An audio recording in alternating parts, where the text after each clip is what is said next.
the first thought for me is, even if we don't talk, you can read my body language, right? You can read me, as you were a moment ago.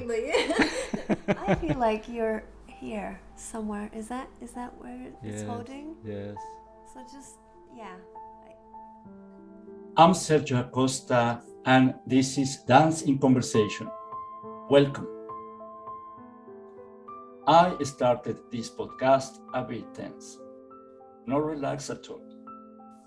Angela tried to help to point out how I was holding myself from my upper back. She has been dancing tango for years and has developed an uncanny ability to read other people's bodies. This is about communication and how it starts at the most physical level. Because my body talks, whether I like it or not, and my body is needed so that I relax into it and find a way to really listen to others. Maybe I'm more like exposed You have more to practice. Yeah, you kind of, like learning tango and looking at your own body, looking at others' bodies. You have lots of practice. You pick up, whether you want it or not, you will pick it up. Like, for example, I remember once I was in the Malonga, and the guy I was just dancing with him, and he said, relax your neck, relax your neck. And he did not look at me, he was just dancing with me, but he was feeling that I had tension in there. Of course, posture matters when you are dancing tango. Yeah. But posture matters also when you are not dancing, when you are going out. Yeah. So, as you but said, in general, if you're like in a bad mood, or if you're disappointed in something, you would shrink in, or if you are your body responds. If you're in a meeting that makes you feel a bit like, I don't know what I'm doing here, you would feel some tension somewhere in your back, or somewhere. Like, I usually feel it in my back. And then what you do? I'm curious. Try to relax that part of the body where you feel Yeah. that something is blocking. Yeah. Your breathing, your whatever. What we are talking about is that the body always speaks Yeah. eloquently, Yeah. more than words.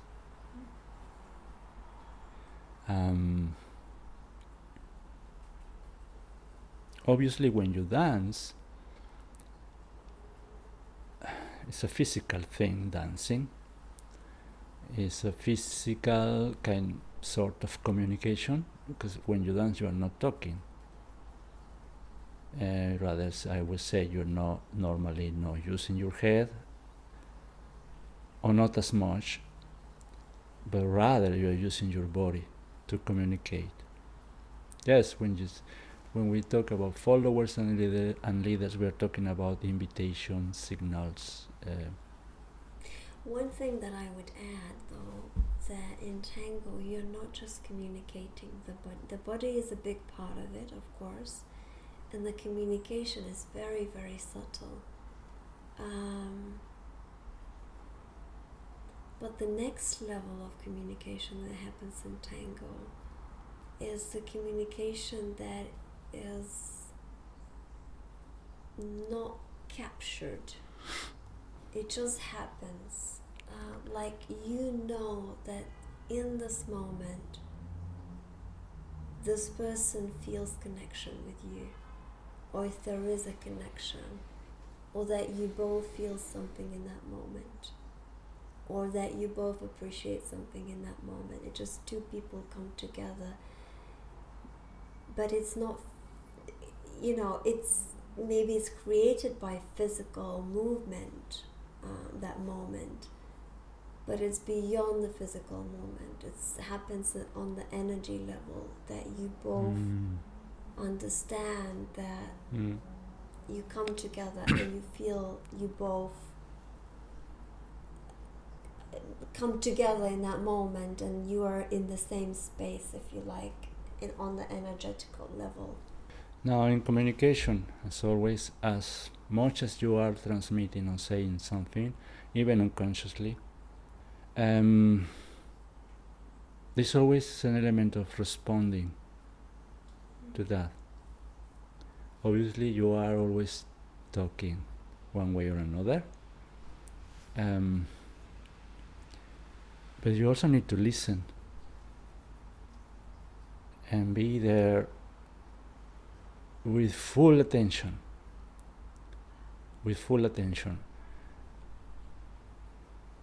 Because what's coming from the other person is a response to what you say, signal, suggest, with words or with body language. When we talk about Tango, it's a very subtle communication. And first of all, I think in the beginning of the journey, we learn to respond to the physical level of that subtle communication with one another. If we continue to respond to just the physical level of, okay, I mean, he's indicating I'm going backwards. That's a physical response, right? Mm-hmm. But the next level is to respond. For me, you have to take all and everything that's happening in account to be fully present. So for me, just the physical communication, you can keep at that level and you can still enjoy with the music. But I think what it means to be really present is to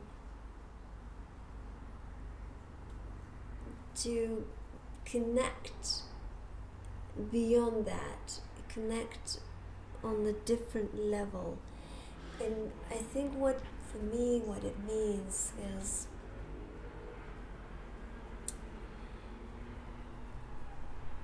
is really to, any person that you're dancing with, they're not just qualities that you see. They're not just eyes or skin tone or clothes that they're wearing, or the way they dance, the way they step. There is so much more to that person, and whatever that more is, you want to connect with what there is more in them. Another thing that might come into place and could act as a block in the communication is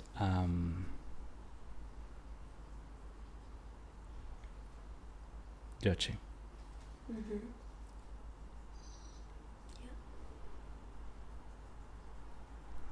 We sometimes in interaction with others come with a preconceived notion of what the other person is, and instead of being, as you say, fully present excuse me, and listening and getting what the other person is not only saying but is, sometimes you come with your own ideas, your own judgment about the other person, and that in a way creates a screen. You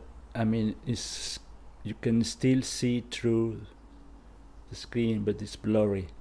You don't see the other person clearly because you have put your own ideas and your own judgments. That prevents you to really get what the other person is.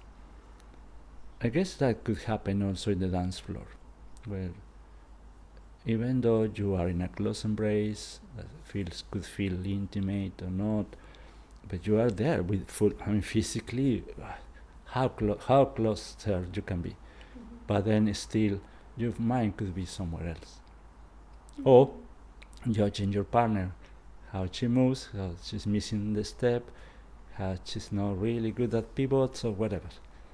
Instead of just being there and respond to whoever she is or whoever he is.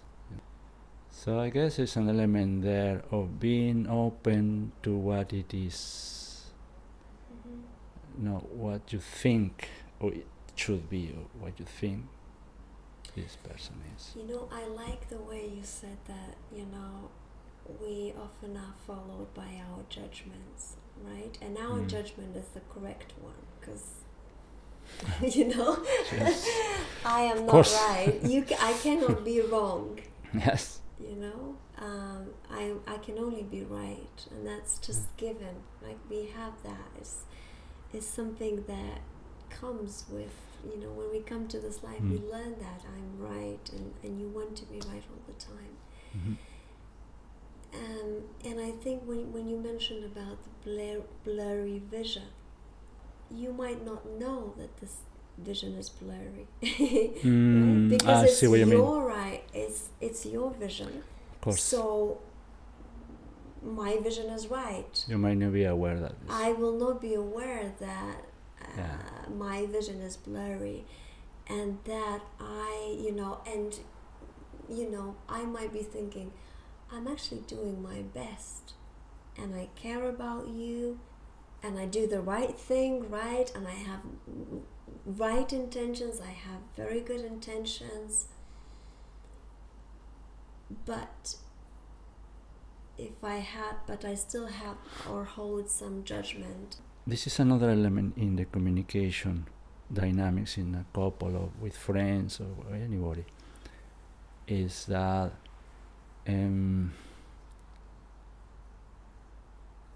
whatever happens in a relationship or in the dance, if you focus this way that is not necessarily genuine, you start putting the blame on the other.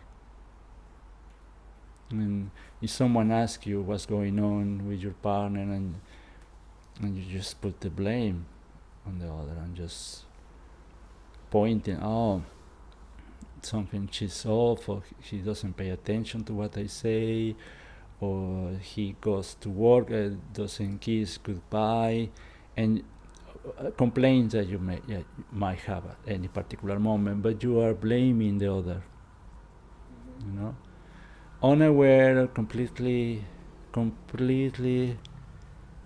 maybe simply unconscious that you also have a part in that dynamic.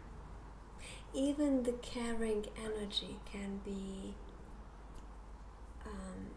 harmful to another person, even if we don't want that. A few years ago, I had a conversation with a friend that just comes to my mind. And, she was a bit concerned about her relationship with her partner, and there was no doubt about it. There was a love between them, and if he's a good person, and you know that she also loves him, right?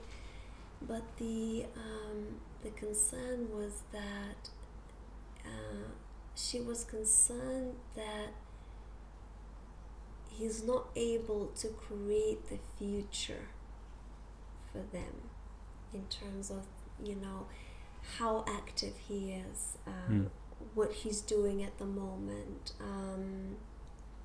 and she was focusing. All her attention was focused on him. Yeah. So she was telling him what exactly he needs to do. Of course, with all the, you know, great intentions, she wanted to help him. So, you know, in all ways she was trying to support him, but she was telling, okay, why don't you do this? Why don't you do this? Why don't you do this? And but of course he was not responding to that because it was not his own vision, and also because maybe he didn't need that from her.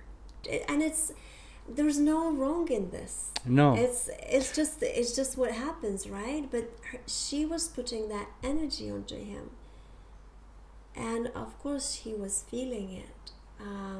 In every day he was feeling it. So it was almost impossible for him to get out of that cycle where he's actually feels confident to himself, to get back on track, to find his feet on the ground, because she was constantly there for him, worrying about if he's going to create the future, right, for them, if he's gonna be able to take care of things. So that's just a very simple example. I think this is a little step that we could make to start making progress in our communication dynamics. Shift the attention. Why don't you start saying, for instance, okay, what I'm bringing here, what I'm bringing to the relationship, and identify your own energy, I suppose. I would also ask the question, and maybe prior to that, before I'm asking what I'm bringing into the relationship, I would ask, what do they need from me? What is it that they do? What is it that they are needing? What do they need? And very often the answer is very clear. It's an instant answer, They need to feel support. Yes. They need to feel that I'm proud of them. They need to feel that I will leave them to do their things and I will focus maybe on myself. Yes, of course. But I think that the question is, what do they need? What do they need? But to get there, I think you need to take responsibility of your own energy and your own intentions. And that's where we many times fail. That's why we tend to put the blame on others instead of, okay, where's my energy here? What intention do I have? And when you come with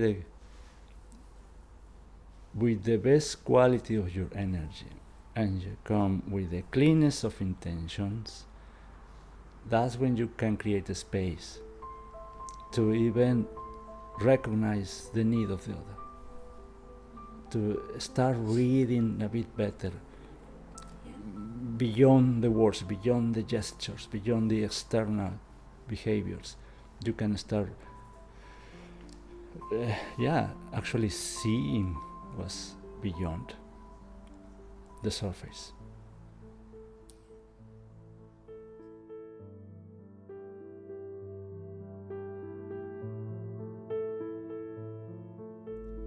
Last few weeks, Eva and I have been preparing a workshop to explore this topic in depth. I would love everybody to take part. If you are interested, check the details in the description of this podcast. In the meantime, listen to this and learn one little secret.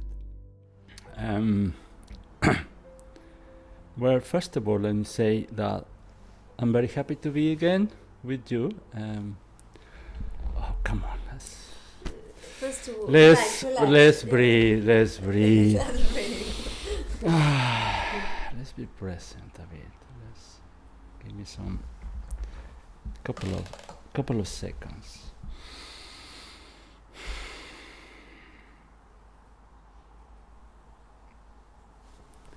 You know what I do? I just try to feel even if I'm not confident, like there's some anxiety going, I just like to feel my frame, what's holding me. Mm-hmm. And then I just, it's not often, sometimes I do this, but it's good just to like feel, but like feel spine up and just feel, okay, I've got my spine here, Mm-hmm. and then to breathe. That's I do that. I'm gonna try that.